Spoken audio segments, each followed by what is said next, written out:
And now, ladies and gentlemen, live from our various domiciles, we bring you the Culture Dig Rebirth. Reboot, return, renaissance, Phoenix, whatever. How you doing today, Jeffrey? Yonix.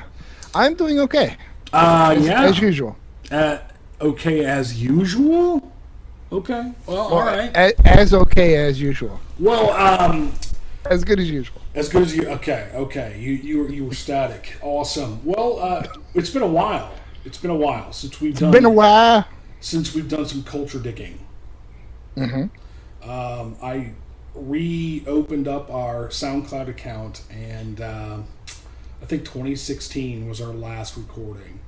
Wow. And I don't know if this was the very last, but one of our very last episodes was definitely like the Transformers the movie. Mm-hmm. I think it was like the 25th anniversary or 30th anniversary. I think it was the 30th anniversary because it was 86.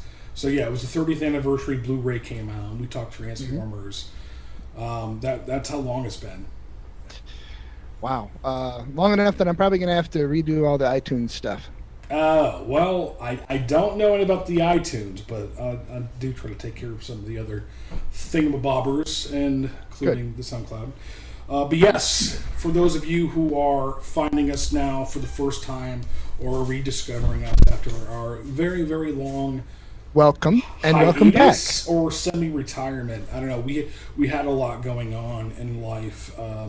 Still have life going on. It's just like everybody's at home now, so I've got things to, I don't really have to go anywhere. You don't have to go anywhere. Nobody's going anywhere.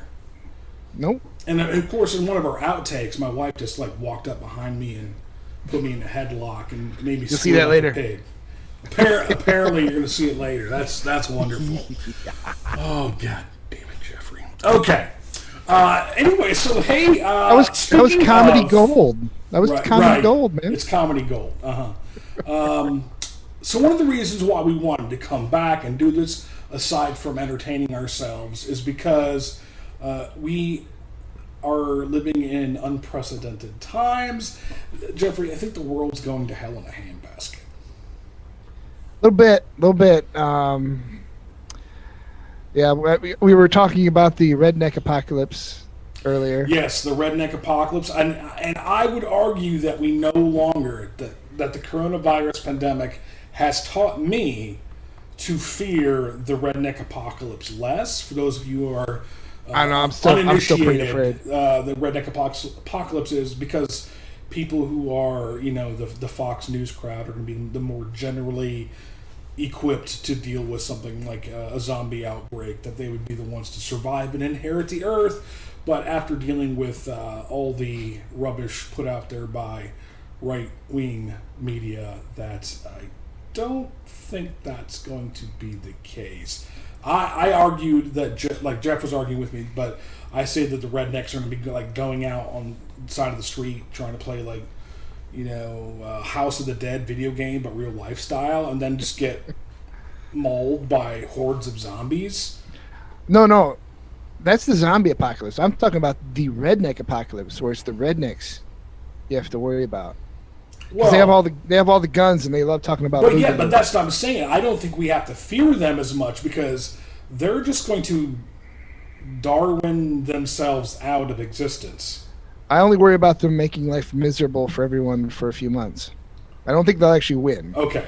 So we just have to. You give them a few months. I think it's generous. Up to. Okay. I mean, maybe a couple of weeks, but maybe a couple months. We'll see. All right. So Jeffrey, the apocalypse. Speaking of the apocalypse, we have a culture fixated and fascinated with the apocalypse, the end of the world. And of course you have things like Walking Dead, you have stuff like I Am Legend, you also have things like Terminator franchise. Yep. All of these things have to do with the end of the world. And of course this doesn't mean it's the same. We don't mean it to be synonymous with dystopian fiction. We were talking about this yesterday when we were trying to come up with our ideas for this program, and the term dystopia does not necessarily come in the wake of some sort of cataclysmic event. Of course, things just happen to make their respective worlds dystopian. Although in some post-apocalyptic works, I think one of the ones we threw out there, and I think this is probably safe because neither of us chose, but it's Hunger Games, because Hunger Games, Susan Collins definitely alludes to something cataclysmic having gone on in the past, and there's only certain parts of the world that are habitable and farmable and things like that, and so you have 13 districts or whatever it is. I think isn't 13th like the secret one that comes in later books, whatever. She just released a prequel I saw at the Target the other day. Interesting. It's supposed to be about Snow. I keep wanting to call him Snoke, but wrong, ruined franchise. Let me tell you. The pain is still too near the surface. I know, right? Oh, maybe we should have resurrected the podcast for that day. Oy. Anyway, so yeah, Hunger Games, obviously they've recoalesced into some sort of civilization, but definitely there's something that had happened in the past that made them, sort of re-evolve into like a dystopian society. So yeah, even though they have dystopian. Even though they have really high technology in some ways. Yeah, well, which would make sense because if not everyone dies, there are going to be people around to keep some things going. But I guess that's what makes it dystopian, because they keep it all for themselves. Yeah, that's true. And then, sure. Let's see here. What's another one that we were talking about? Oh, as far as Terminator goes, my beef with Terminator. Okay, yes, it's apocalyptic because T2 we find out that we have the Judgment Day thing in '97 that we're trying to avoid, blah blah blah. But really, the only one that's actually set in the post-apocalyptic future is Salvation. Thank you. Right. And so I said, nah, let's stay away from Terminator just because it mostly takes place in modern day, whatever. Yeah. It's either in the 80s or in the 90s or whatever. And of course, James Cameron has repudiated anything that he didn't do, which didn't really help at all with the last movie. Which ones has he done? Which ones did he do? Well, he did the first two. Well, yeah. And then he just did that new one. What was it called? I don't even remember. Dark Fate. Terminator Dark Fate. Which I wanted to like, but didn't. Because it was trash. I haven't seen it yet.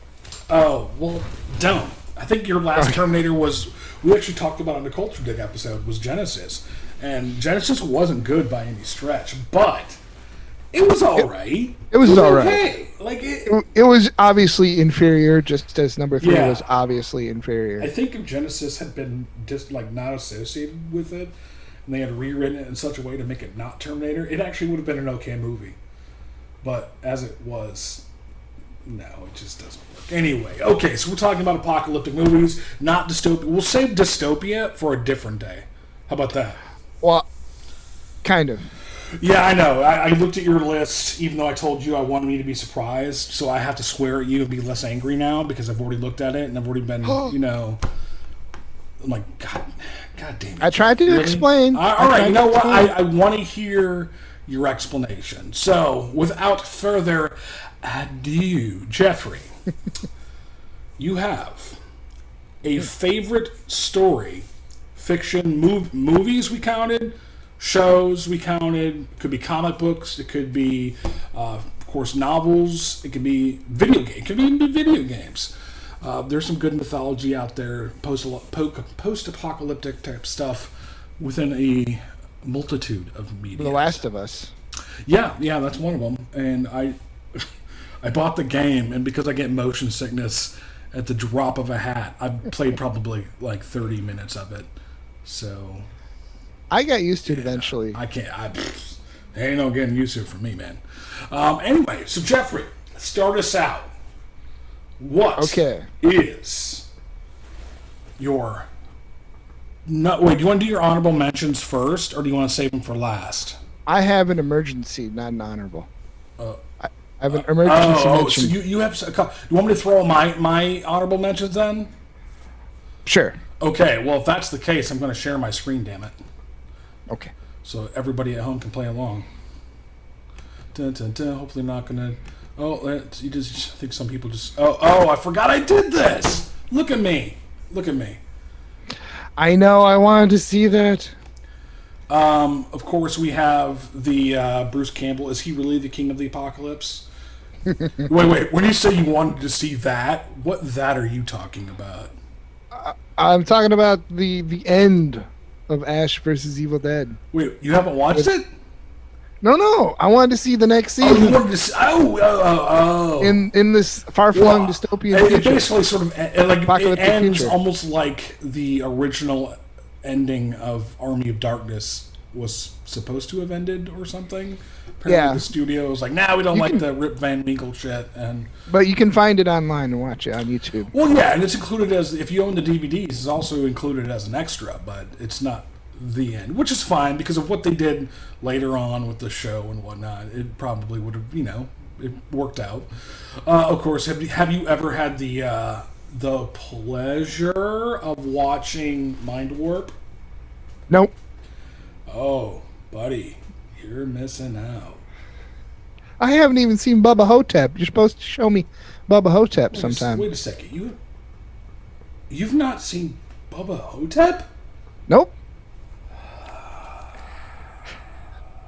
I didn't even know what to do with you. I figured that'd be one we could watch together. Yeah. I guess we're gonna have to. Anyway, Mind Warp is everyone is living in the future, and they're all plugged into machines, living having a better life plugged in virtually. But there's the main character. Bruce Campbell's not the main character, but she's in love with Bruce Campbell, I think. It's been years since I've seen it. And of course, the other one I put up here is Alien Apocalypse. Have you ever had the pleasure of seeing that one? Nope. Let me tell you, some top-notch CG on that one. What year? Yeah, it came out in 2005. It was like a sci-fi original or some stupid thing like that. It has Gabrielle from Xena, and of course he's Autolycus from Xena. And aliens like enslave what's left of humanity after destroying most of it. And Bruce Campbell is he comes along. I think he's an astronaut. He comes down from the space station or whatever, and tries to fight the aliens and stuff. I bet he wins. Yeah, he does. He's Bruce Campbell. He's Bruce Campbell. All right, honorable mentions. Are you ready? I am ready. Okay, well, you're looking at my Stephen King Gunslinger series, Dark Tower series, which you probably, a lot of people haven't read the novels. You may have I've seen the. I saw. We watched the first movie together. Yeah, we watched that movie, and then it Idris. bombed, and then Amazon was supposed to make it into a television, like a series, and they apparently have given up on that as well, which makes me sad. Yeah. Yeah, and I even like the casting of Idris Elba as Roland Deschain, but whatever. He's a damn fine actor. He's a damn fine actor, and I enjoyed the mythology of the Gunslinger series. It's very uneven, which is probably why it's not in my top 3. Some of the books are just mind-numbing, and then some of the books are excellent. And of course, some of them don't even lend themselves to the idea of apocalypse. But Roland's world is definitely a post-apocalyptic world. So the Gunslinger itself is definitely post-apocalyptic. And then my other series, and I don't know, have you watched Jeremiah? No, I have not. Okay, it was on Showtime. I think it came out like 2002, 2003, something like that. The second season had Sean Astin coming off of his Lord of the Rings, Samwise Gamgee fame, and of course has the dearly departed Luke Perry, Malcolm Jamal Warner as well. Luke Perry died? Yeah, Luke Perry died. He passed away a couple years ago. Heart attack. Damn. Yeah. It was. How are you just now finding this out? Where have you been? Me. Oh, I'm okay. I don't really care that much about celebrity gossip. You know stuff. what? I always liked. I only started liking Lou Perry after the show. I like the show a lot. It's actually based on a graphic novel that started, I think, in Germany. I mean, with the guy Yeah. with the name like Erman, right? But in the show, which was produced and co-written, executive produced, whatever, by J. Michael Straczynski, who did a bunch of stuff like Babylon 5 and wrote some comic books and did a bunch of other stuff. He made the origin of the apocalypse different than what's in the comic book. In the graphic novel, it's actually race wars, which start the apocalypse. So That could never happen. yeah, it's just like, oh, yeah, okay. In the show, it's because some virus was released that killed everybody under like the age of 12. So anybody 12 and younger survived. Everybody older than that, died. Yeah. So there's some like secret government conspiracy going on to it. I dig it. I really enjoy the show. I'm So really basically, curious about it's the epitome. It's the epitome of the statement. Those dumb kids. Well, yeah, because they're also, even though they're adults, there's definitely like everyone's development is arrested. Everyone's still a child, men, children, and women, children, and children, because they've procreated by the time the show, is airing, whatever.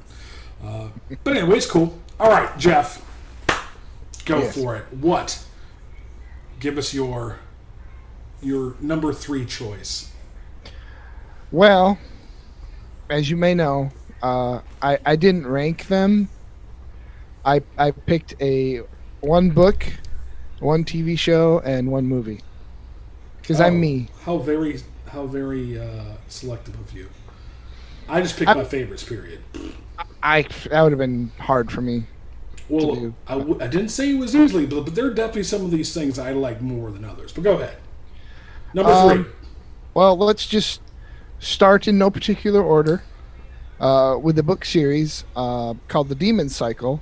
And the first book in the series is called The Warded Man. Is this the Peter Brett? Yes, it is. Okay. Peter V. Brett. Okay.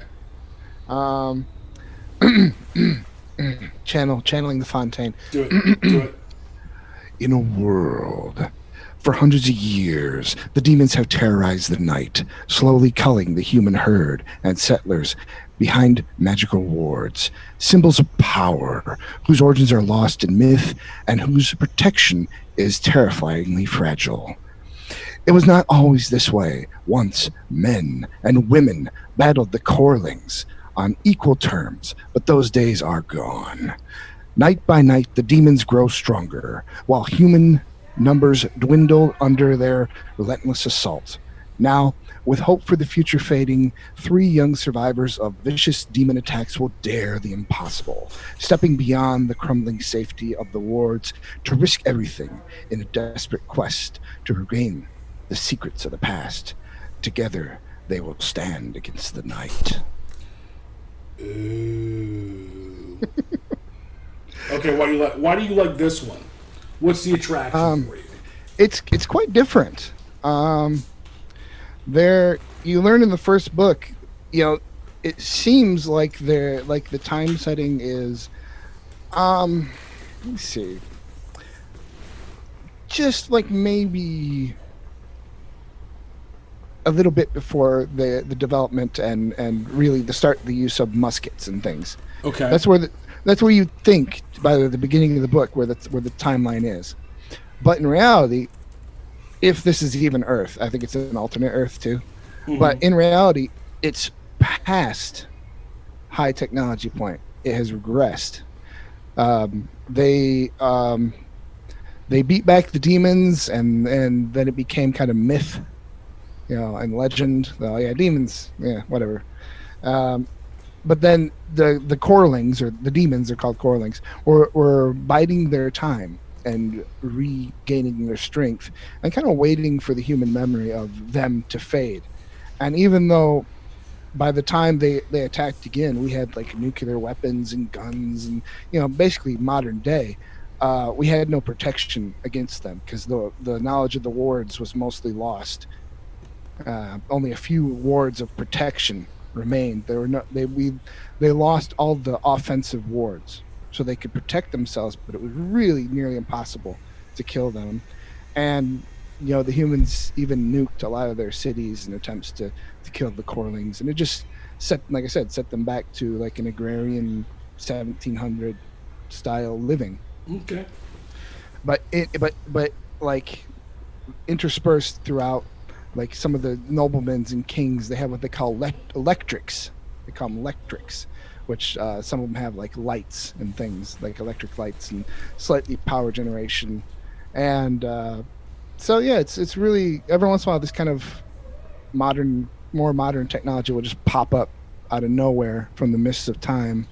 Yeah, which is something that the Shannara Chronicles tried to do, right? I never read the novels. I did watch the show, like one season. I don't think I even finished that. I don't know.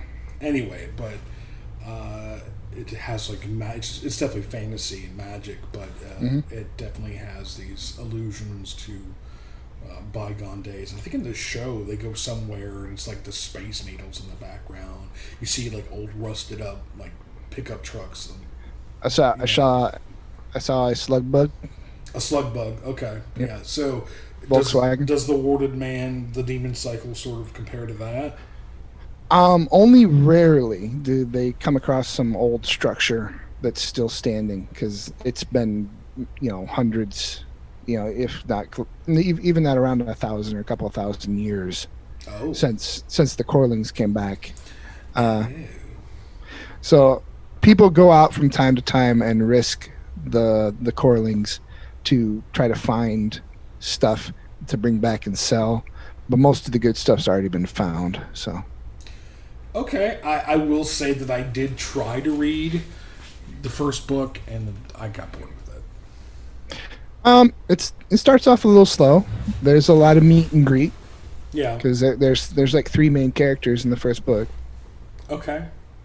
Split between Arlen, Roger, and Leisha. Okay. And like some of the names, like Roger, obviously used to be Roger, and Leisha is a derivative of Alicia. Yeah. So. And Arlen? I don't know. Arlene?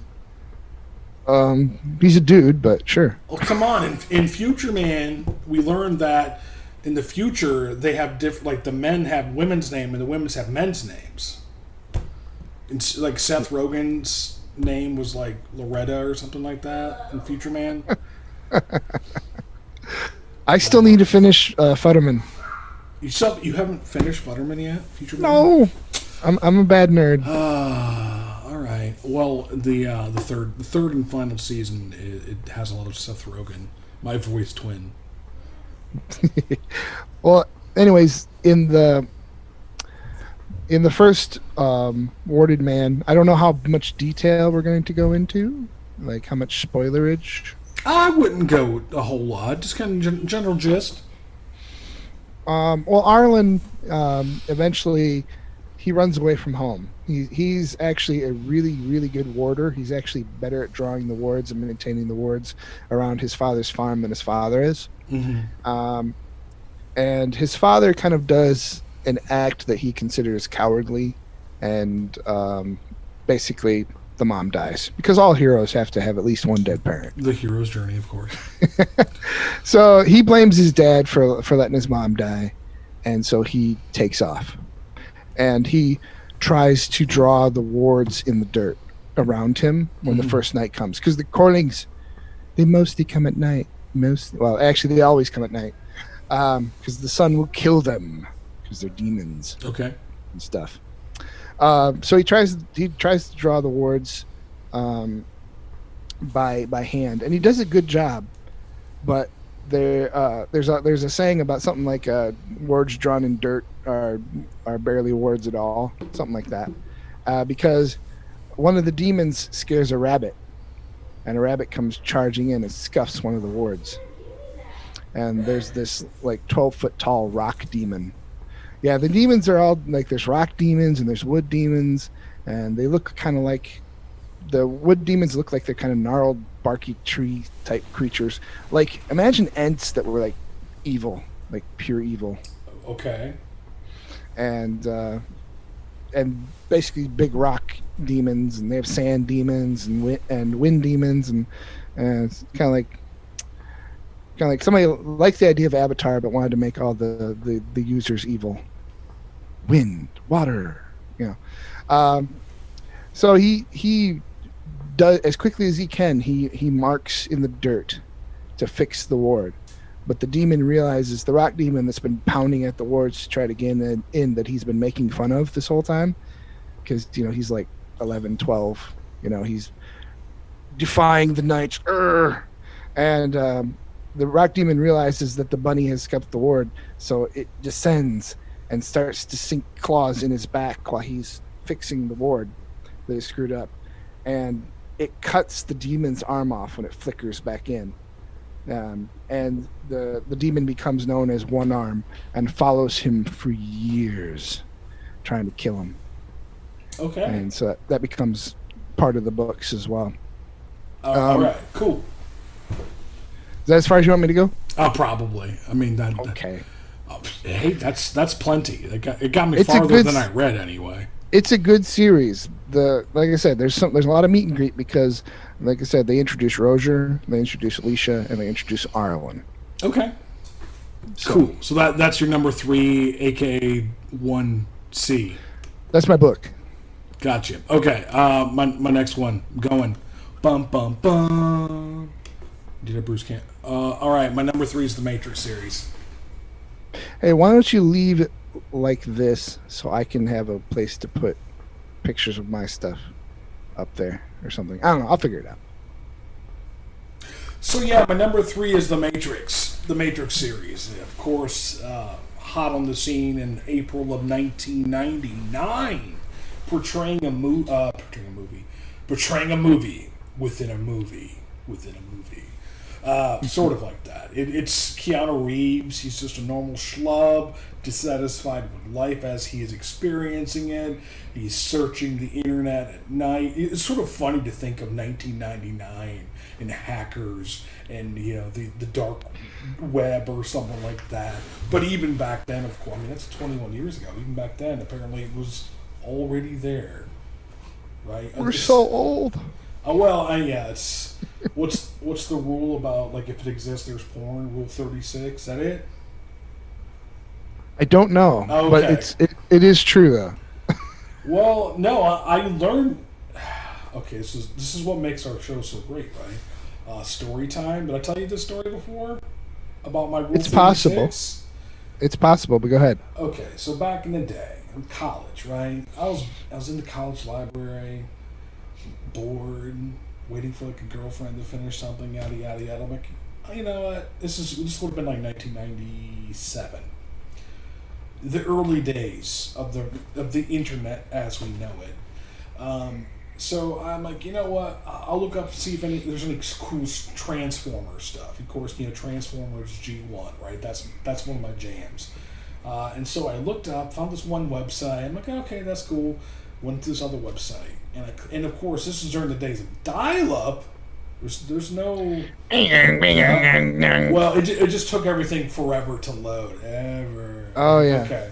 So I clicked on this one picture, and somebody had drawn Starscream with a huge schlong, and said, but of course, hey, how about this now, Megatron? And like Starscream's offering his gigantic dong. But of course, for a couple minutes before that, it was like, "Oh, Starscream." Yeah, and then he started singing. Wait a minute! What the? Yeah, No! Yeah, that's exactly how it happened. And then I'm like, "No, exit!" Yeah, I had that done a few times. I will admit. Okay, I learned the internet rule, although I can never remember what the. That was the original Rick rolled. Was the loading, and then all of a sudden, no, don't want to see that. Oh, I would have welcomed Rick Astley in that moment for sure. Yeah. Anyway, okay, so back to Keanu Reeves, right? So Whoa. yeah, Keanu, he's trying to figure out what's going on with the world, and that's when he meets Carrie-Anne Moss, who takes him to see Morpheus. Morpheus Trinity. is like, yeah, red pill, blue pill, and he swallows the blue pill, right? The blue pill is the one that sends him. I was thinking about out, that and the other red day pill and is the trying one to that would remember. Send him back. I think that's what it is. And the red pill is what sends him back into the Matrix, and he chooses. It's a good to possibility we have exit. that backwards. I'm not sure. It could be. Anyway, so he goes back, and it's all about him trying to fight the machines because they've actually taken over the world. Human beings just exist as batteries to power the machines because humans have ruined the world and because the machines had all gotten solar power. Human in the last ditch attempt to save themselves had. In fact, put up there's a clouds derogatory. to block it. You remember the derogatory term for people that were still plugged in? Duracells? Copper tops. Copper tops. I knew it had something to do with batteries. Okay. Yeah, and then of course the middle of the trilogy is about Neo embracing his powers and learning to bend the Matrix to his will as the chosen one, right? The messianic figure. Even on my shelf behind me, I actually have a book about the Matrix and philosophy. Anyway, and of course the third movie is much maligned because it didn't wrap up the trilogy in a tiny little bow that everybody wanted them to. And I don't know. I think to a degree it does, and to a degree it doesn't, which might be why they're making a fourth film as we speak. Well, they typically do have to kill Jesus. Well, It's kind of part of the story. I mean, he died at the beginning of the first movie, though. Oh yeah, I guess So wait, very temporarily. What if Neo is the real Messiah because he gets resurrected twice? He's got one up on you. Me? No, definitely not. I was talking to Jesus. Oh, I was saying, like, I've been resurrected like 6 or 8 times, please. Jesus, Neo, ain't got nothing on me. What you talking about? So let's see if I have it back there. So what philosophy bent does the Matrix take? It's loaded with philosophy. It's definitely has Rene Descartes, the brain in the vat. I'm actually looking for it to see if I can go grab it. But You said Descartes? Descartes, and then causality, which is Hume. That's more in the second movie. David Hume could outconsume David, Schopenhauer and yes. Thank you. Schlegel. Liechtenstein was a berry swan who was just as lost as Schlegel. There's nothing nature couldn't teach about the rising of the ridge. Socrates Socrates himself was permanently pissed. Thank you. I'm so glad that we have sung that together.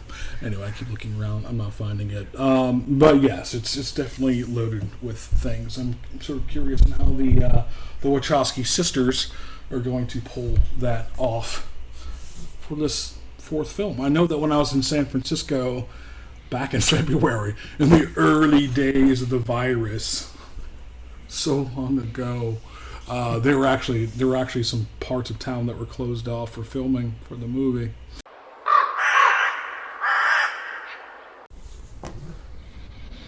So Matrix, the trilogy, soon to be the fourth film, and there's an anime out there, the Animatrix. I don't know if you ever got to watch that. I think I watched that. I actually think I watched that. I remember thinking it was cool. It came on in between the second and the third films, I thought.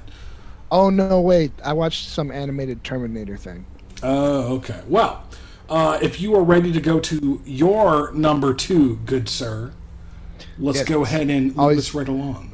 Always ready for number 2. I'll be right back. No. No. Well, this is the controversial one, but only to you. Yeah, I have to make my case. But the show is called Dark Angel. It's stars Jessica Alba, which doesn't hurt.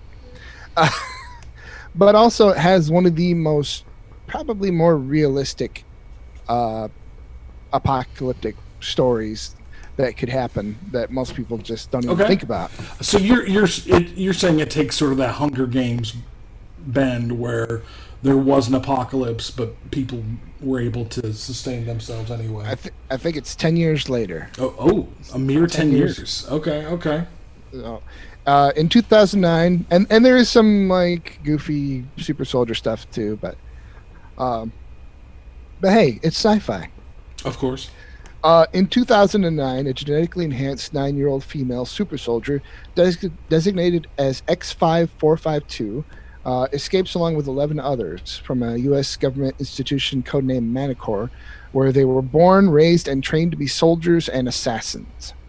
On June 1st, 2009, months after the escape, a group of terrorists detonate an electromagnetic pulse weapon 80 miles in the atmosphere over the over the United States of America, which destroys the vast majority of computer and communication systems. Now, that's actually, it goes way beyond computers and communication systems. So, let me see. It has a little thing that tells a little more. When the pulse hit, every computer and communication system in America was damaged, and all digital information was instantly erased, effectively throwing the country into utter chaos.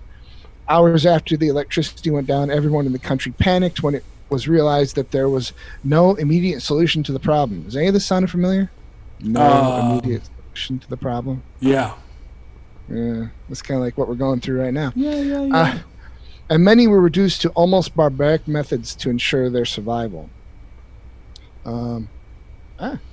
Another effect of the pulse was bankruptcy. Since most American-based banks use computers to monitor transactions, the database was wiped clean, and a lot of people suddenly suffered from poverty. And they also talk about, ownership of stuff that was, if you couldn't find the deeds, there's no record of it. There's no record of it online. I'm buying what you're selling. I think. But I also, think it works.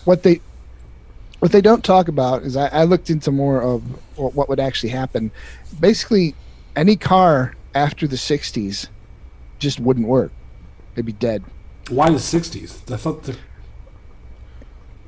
they started shipping things a little bit later than that. But whatever. They started using more complex transistors. Are really vulnerable. So anything that uses a lot of transistors and everything, like even the cars from the 60s wouldn't work perfectly. It would still mess up their electrical systems. In this series, Dark Angel. Yeah. Well, which in apparently reality, is available on Amazon. And it would the EMP would also like fry most of our electrical grid. And I was, I watched a long video about this last night, and it takes 3 years to get. There are like 2,000 of these special transistors that we don't even make. They only make them in China, and it takes at least 3 years to get like one of those. So depending on how many companies were making them, it could take a very long time to get the U.S. grid up and running. In fact, in the show, a lot of places just don't have electricity. So. Okay. All right. I think that works as post-apocalyptic. You've made your case. Yeah, it would. Hundreds of thousands of people would be dead. Gotcha. That first winter alone. Think about winter, how people would deal with the winter, and yeah, lots of people would start fires and stuff. But then again, a lot of people would burn down their house and die in the fires. Yeah. And then you got summer that the elderly kind of need. A lot of elderly need air conditioning, otherwise they will die. I die, please. We live in Florida though, so that's and of course, medication systems break down. In fact, there's a lot of use of old style herbal medicine and stuff in the series. People trying to get the hold of what they need, and there's talk about all these type of wars and conflicts that have happened, and people are sick from the chemicals they used in the war, and they can't get the medicine they need. Tear gas, perhaps. So it has some pretty interesting parallels with kind of what's happening right now with the evolution of society and everyone basically not having money and losing their property and losing their health care. So it seemed poignant. All right, I dig it. All right, are you ready for my number two? Yes. for my number 2, Jeff, mine, all over your face. Glass bottom boat. Yep, you got it. You started it. I just I know. continue. I apologize. Oh my God, I'm ashamed of myself. Okay, right there, the Romero verse. Okay, so when I was trying to narrow down my list, like I said, there are some I have more affection for, maybe, and there are definitely some universes that I'd rather live in than something like this. Not that one. Probably not, but I guess my criteria were very, very loose indeed, because I would be hard pressed to find a more culturally significant post-apocalyptic influence than George Romero and his zombie movies. And it was probably one of the first movies that had a black protagonist, wasn't it? Probably. I mean, it came out, what, 68? That's pretty early for that kind of thing. Yeah, it is. It is. And, of course, he gets shot at the end because, people. And, you see who shoots him at the end. And, some eerie parallels. Oh, my God. Anyway. Redneck Apocalypse? I would invite you to rewatch the film if you can remember that part anyway. It has been a while, but I have seen it several times.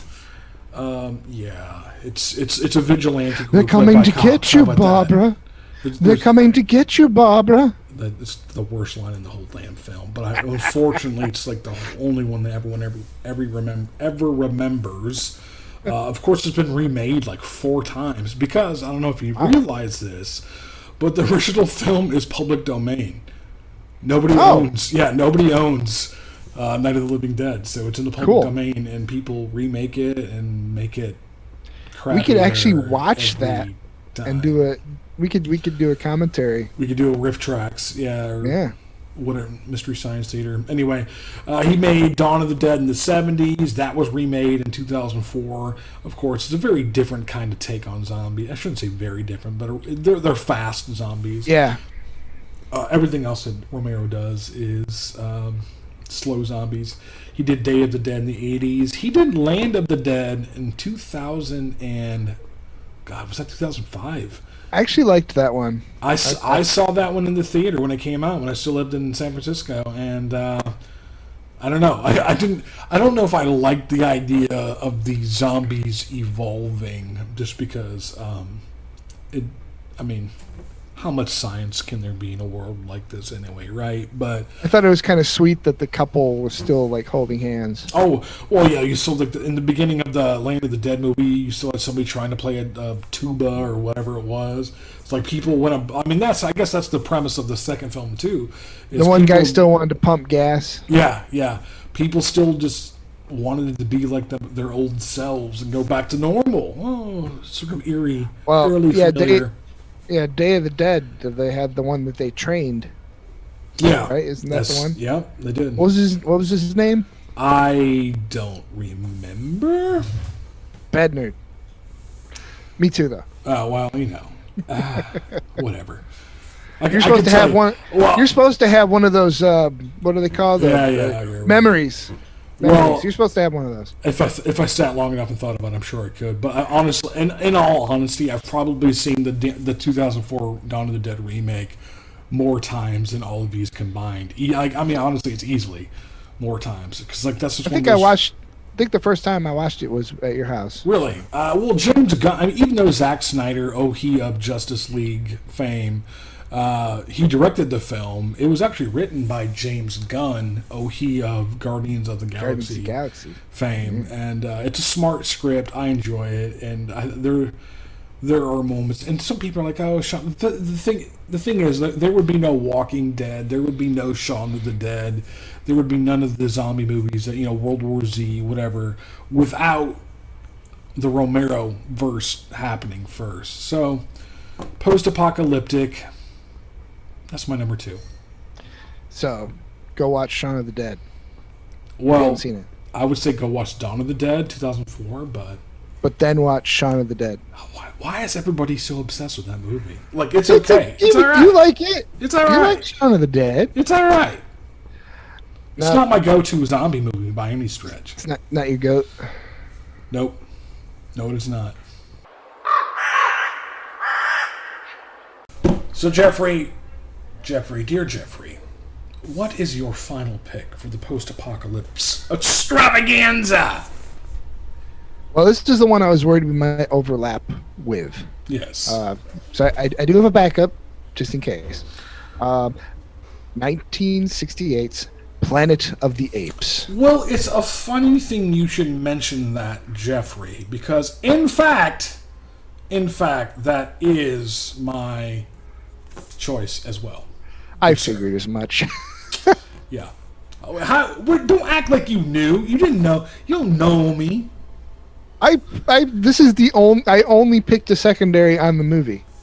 Wait. I didn't pick runners up on the book or the TV show. But you thought, because you knew I wasn't going to pick Dark Angel, and you knew I wasn't going to pick the other one. All right, fine. But this one, I was pretty sure it's like. All right, Jeff. Tell our listening audience why you like Planet of the Apes. And this is not to be confused with the new version, right? These are the old ones. Okay. Like I said, 1968. Charlton Heston, go. What's your thing?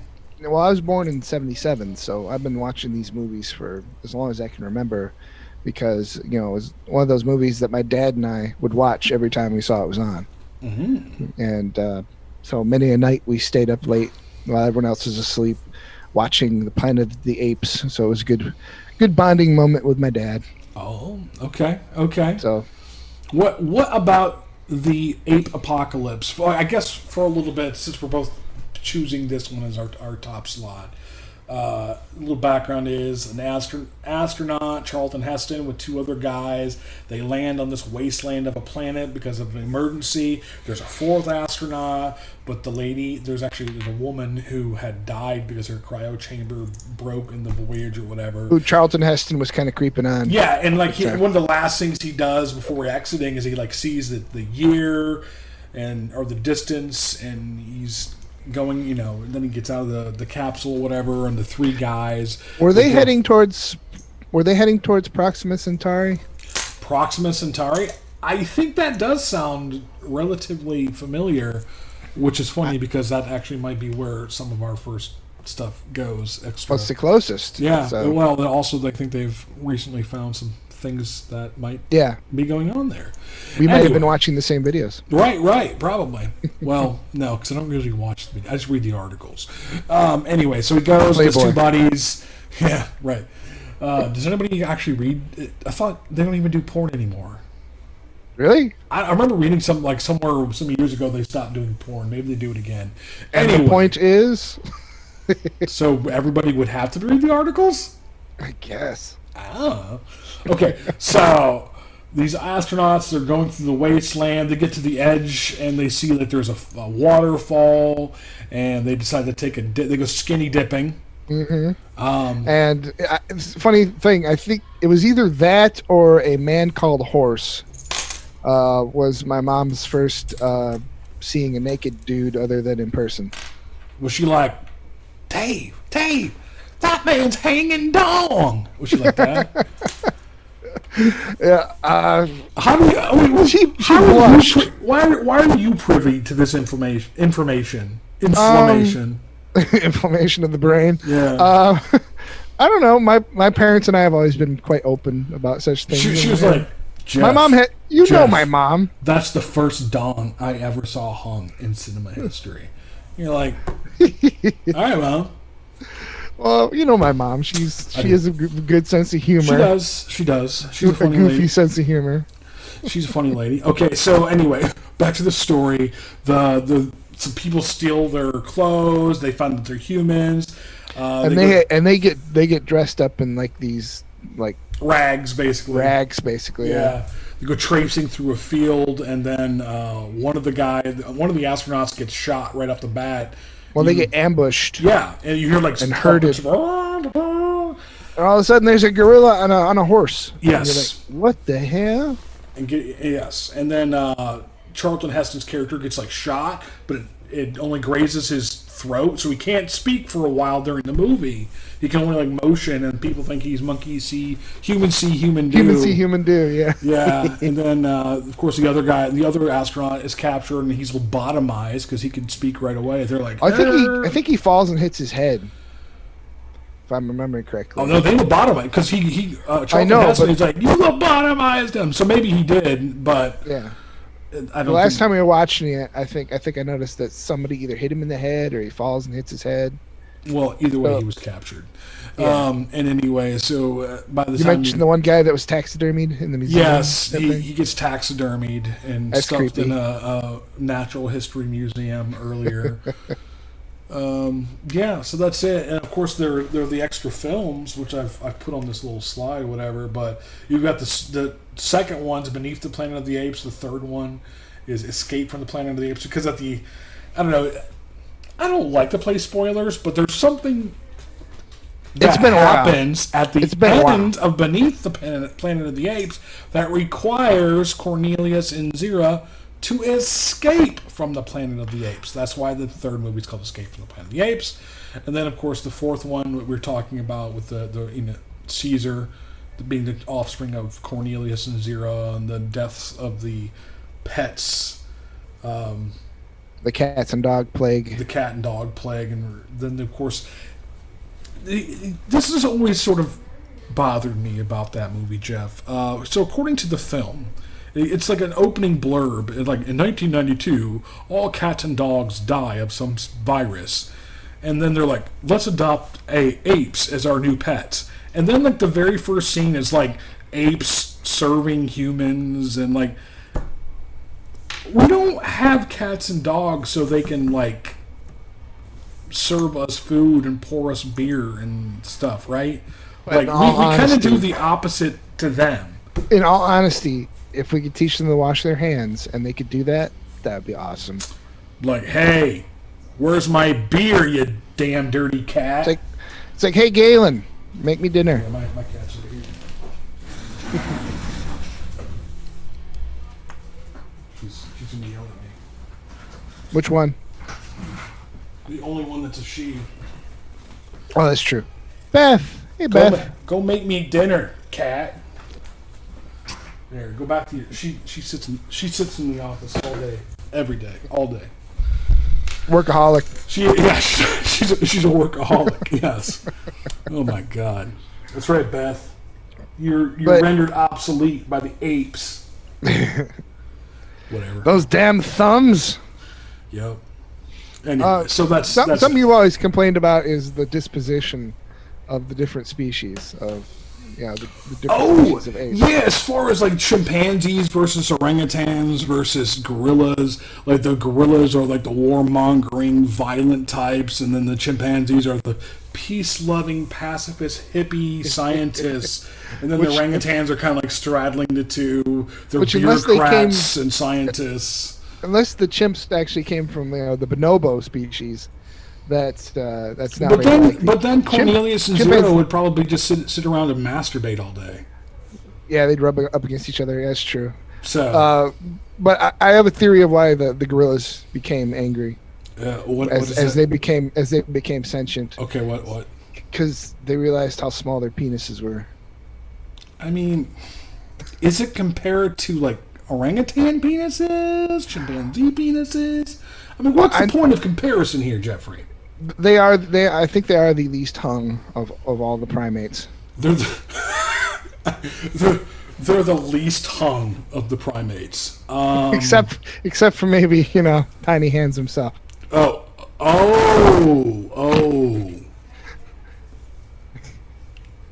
He's kind of orangutangish, right?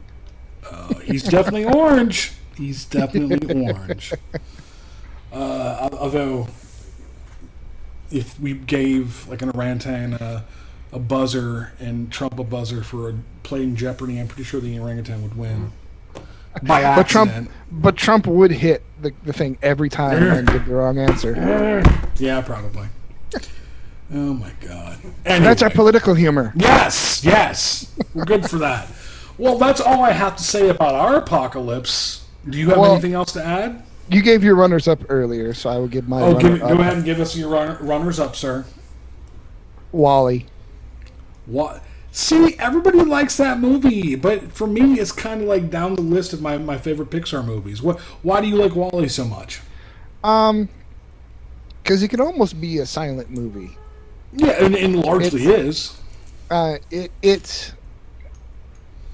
do such a brilliant job of telling who Wall-E is and what he's all about, without any words whatsoever.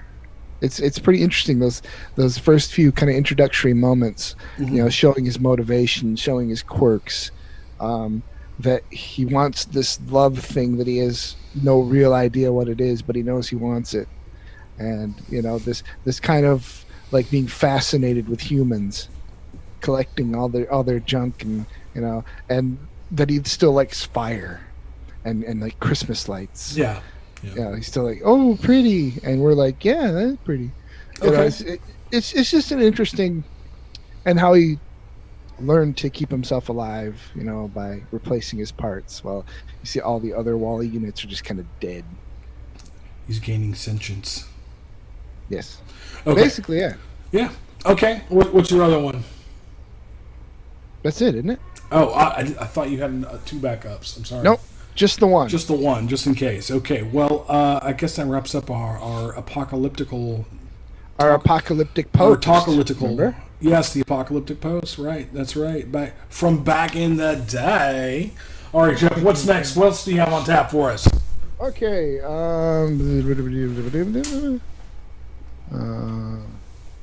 Okay, we have a few news stories. Oh, do we? Pray tell. We're scrolling.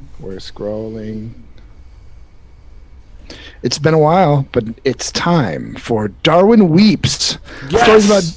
Stories about dumb people that would make Darwin weep for the future of our species. Okay, go. Do it.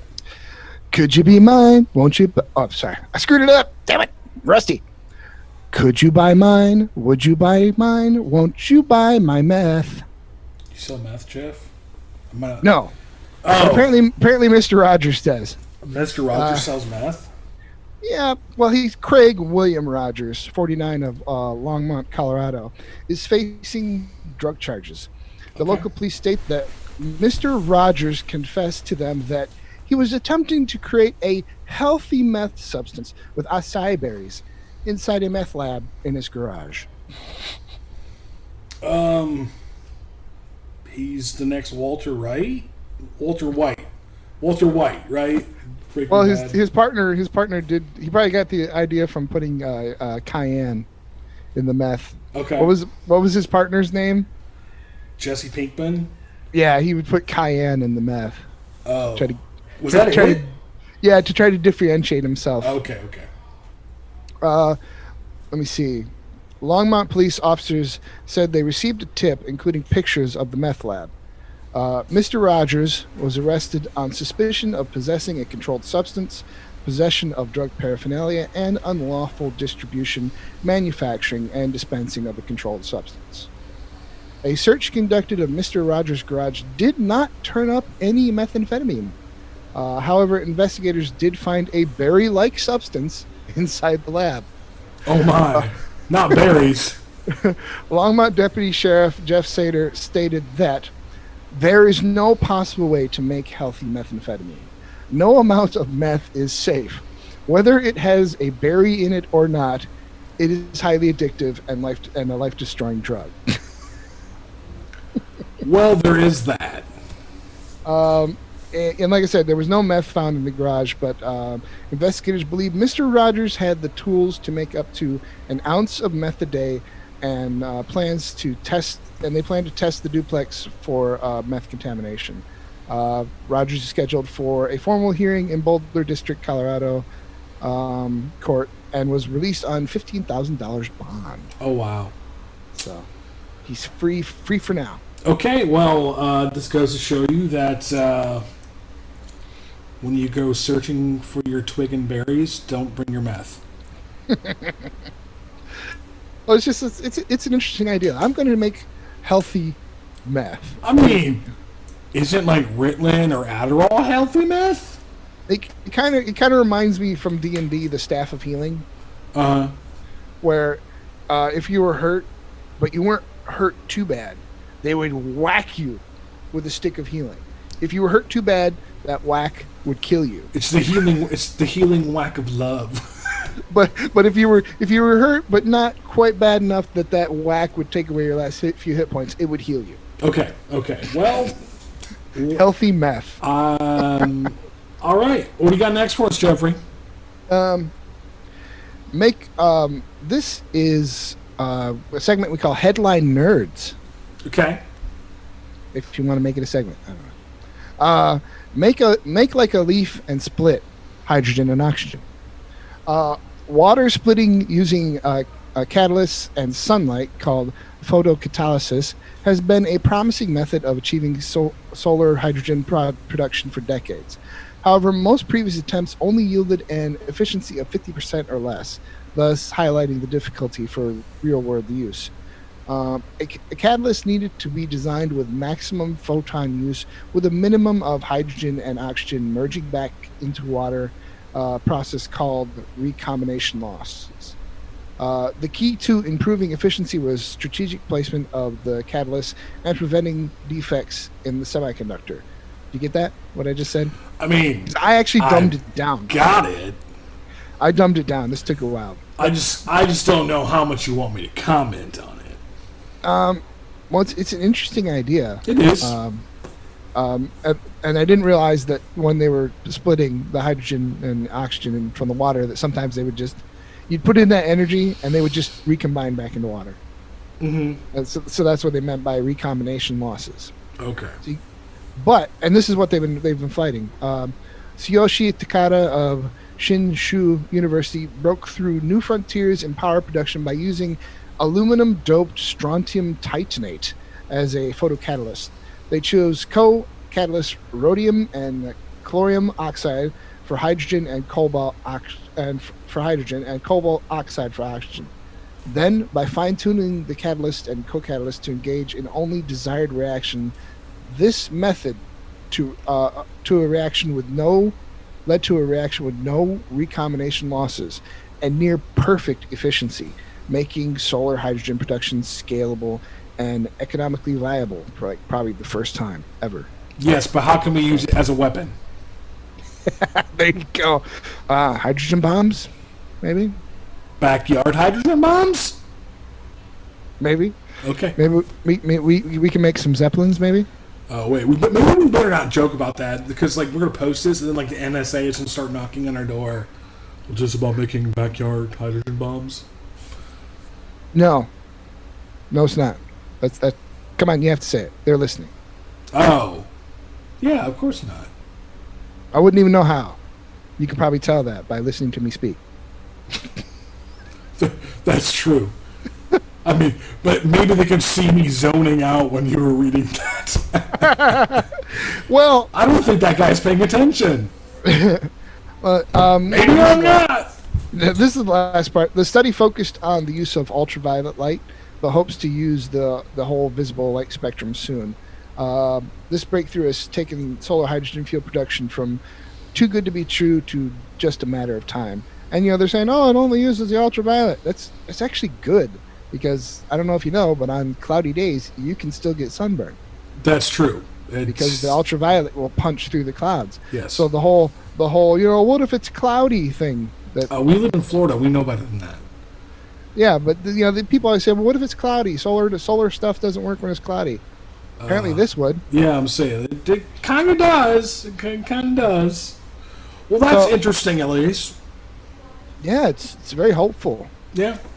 I mean, sure. We have a lot of water, and it's better than burning coal and fossil fuels. So other fossil fuels. Oh, we're gonna become targets of the fossil fuel industry now too. Damn it. And our last story, Goonies for grown-ups. Ooh, you got me at Goonies. And you actually sent me this story. Oh, come on! Yeah, okay, I sent it to you. Thousands of and I may have seen something about this on Weird guy making noises. Uh, crap! I'm having a brain moment. I Unsolved remember, mysteries. Okay. Unsolved mysteries. It may have been. I don't think this guy did it that long. He did it in 2008. So if there was a reboot or something. Yeah, there was a reboot. Okay, because I remember hearing it about it back in 2008. So it's the end of the story, the conclusion. Thousands of brave souls have ventured into the Rocky Mountains for the past decade, searching for a treasure chest filled with gold, rubies, emeralds, and diamonds. Yes. But that adventure... But were there any Neil diamonds? Because that's the real treasure. No? Okay. Damn it. I was trying to think of a song to sing. Well, there are a zillion. Most people would probably go Sweet Caroline. Sweet Caroline. There we go. Okay. Bop, bop. Thank you. Wait, what if you got to you got to the treasure chest that this guy put out there? It was just all the CDs from Neil Diamond. Enjoy. Yes. With some group that had gold in the name and rubies and emeralds. No, it's just Neil Diamond. This album hit gold, therefore it is gold. True. But the adventure has finally come to an end. The treasure has been found. Forrest Fenn, the 89-year-old art and antiquities collector who created the treasure hunt, made the announcement Sunday on his website. He spent his entire life hunting for treasure and is like, let's make some other people go look for some treasure. Yeah. All right, respect. He says, it was under a canopy of stars in the lush, forested vegetation of the Rocky Mountains and had not moved from the spot where I hid it more than 10 years ago. Yeah, he wrote some poem to be as the clue or whatever, and yes. People had to decipher the poem to find the treasure. He also wrote, I did not know the person who found it, but the poem in my book led him to the precise spot. Was this a ploy to sell more books? No, because you could read the poem just off the website. I remember looking at it a long time ago. And being like, maybe if I lived in Colorado, I would have made the effort, but... Well, just reminded me. But there'd be bears there. There'd be monsters. There are bears here. When I go out hiking, I see the bear sign, beware of bear signs. But they're black bears, which are still very dangerous. They still get pretty pissy. Yeah, it'd be like take the biggest dog you've ever seen and double it, and imagine that coming after you with claws. Yeah, I'm gonna say that's enough. What are you talking about? That's plenty. But grizzly bears are scarier. They're all scary, and I don't want to get into a fight with a bear. The treasure was found a few days ago by a man who did not want his to be named. That's probably a good idea. Probably. Because everybody he's ever known will be like, alms for the poor. Right. I know. I bought my Mega Millions ticket. If I never make a podcast again, you now know why. No. Maybe that's it. We'll just go full production, and people. Exactly. But then people will know because we'll have the Wayne's World. Fenn told the Santa Fe New Mexican. He noted, however, that the man was from back east. I sound like maybe he's a little disappointed about that. And that he confirmed his discovery by sending Fenn a photograph of the Neil Diamond albums. I mean, the Newfound Riches. No, keep the Neil Diamond albums. It's perfect. The treasure, estimated to be worth over $1 million, was a way for Fenn to inspire people to explore nature and give hope to people affected by the Great Recession, he said. There's dark news for this though. It's probably bears. Okay. 2 people have died hunting for the treasure in the Rocky Mountains. A sheriff warns searchers to respect the land. But why? It's over. I would say it's done.